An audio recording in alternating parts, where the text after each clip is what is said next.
আসসালামু আলাইকুম। আশা করি আপনারা সবাই অনেক ভালো আছেন। যারা কানাডার ভিজিট ভিসা সম্পর্কে অ্যাপ্লাই করতে চাচ্ছেন, আজকের ভিডিওটি তাদের জন্য।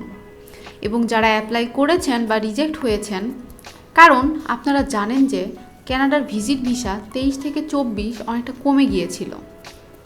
যারা অ্যাপ্লিকেশন করে রিফিউজ হয়েছেন বা প্রিপারেশন নিচ্ছিলেন বা আবার আপনারা অ্যাপ্লাই করবেন, সেই ক্ষেত্রে 2025 সালে কানাডার ভিজিট ভিসার রেশিওটা কম কি না আপনাদের প্রশ্ন থেকে থাকে, এবং ভিসার প্রসেসিং হওয়ার পরে যাতে আমরা খুব দ্রুত ভিসা কনফার্মেশন পেতে পারি এই সম্পর্কে আজকে আলোচনা করব।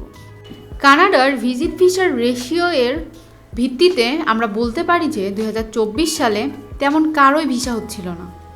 এছাড়া অনেক হাই প্রোফাইলের লোকজনকেও রিফিউজ হতে দেখেছি। কিন্তু 2024 সেপ্টেম্বরের পর থেকে এই পর্যন্ত 2025 জানুয়ারি পর্যন্ত এর রেশিও বেড়েছে এবং কানাডার ভিজিট ভিসার কন্ডিশনগুলো অনেকটা পরিবর্তন করেছে। কানাডায় ভিজিট ভিসার জন্য আমরা যে অ্যাপ্লিকেশনগুলো সাবমিট করে থাকি তার পজিটিভ রেজাল্ট বেশি থাকে এবং আমরা জানুয়ারিতে কানাডা ভিজিট ভিসা অ্যাপ্রুভাল হয়ে পেয়েছি এবং তারাও কিন্তু পাসপোর্টের ডেট অনুযায়ী পাসপোর্টটা পাচ্ছে। আর এটা লং টার্মে এখনও আছে, এটা কিন্তু এখনও শর্ট টার্ম ভিসা হয়নি। টিআরপি যেটা হয় সেটা একই রকম হচ্ছে নর্মালি।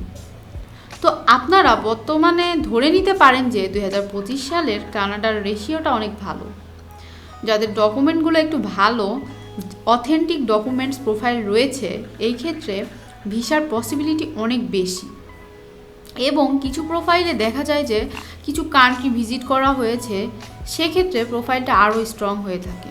এবং কানাডার ক্ষেত্রে যদি ইনভাইটেশন থাকে তাহলে কানাডার ভিসা সুযোগ আরও বেড়ে যায়। হয়তো আপনারা অনেকটাই এই ভিডিও থেকে আইডিয়া পেয়েছেন। এইসব দিকগুলো খেয়াল রেখে যদি ভিসা প্রসেসিং করেন তাহলে ভিসা পাওয়ার চান্স অনেক বেড়ে যায়। তো আপনারা বুঝতে পেরেছেন। আর প্রসেসিং রিলেটেড কোনো প্রশ্ন যদি থেকে থাকে বা আমাদের ট্রাভেল বিজ ইন্টারন্যাশনালের মাধ্যমে প্রসেসিং করতে চান তাহলে আমাদের অফিস ভিজিট করতে পারেন অথবা আমাদের সাথে যোগাযোগ করতে পারেন ডিসক্রিপশন বক্সে দেওয়া নাম্বারে। তো বন্ধুরা, আজকের ভিডিওটি এ পর্যন্তই। দেখা হচ্ছে পরবর্তীতে নতুন কোনো ভিডিওতে। সে পর্যন্ত সবাই ভালো থাকবেন, সুস্থ থাকবেন। আর আমাদের ভিডিওটি যদি ভালো লেগে থাকে তাহলে অবশ্যই লাইক, কমেন্ট, শেয়ার করে ছড়িয়ে দেবেন। এবং আপনি যদি আমাদের চ্যানেলটিতে নতুন হয়ে থাকেন তাহলে আমাদের চ্যানেলটিতে সাবস্ক্রাইব করে পাশে থাকা বেল আইকনটি বাজিয়ে দেবেন। আল্লাহ হাফেজ।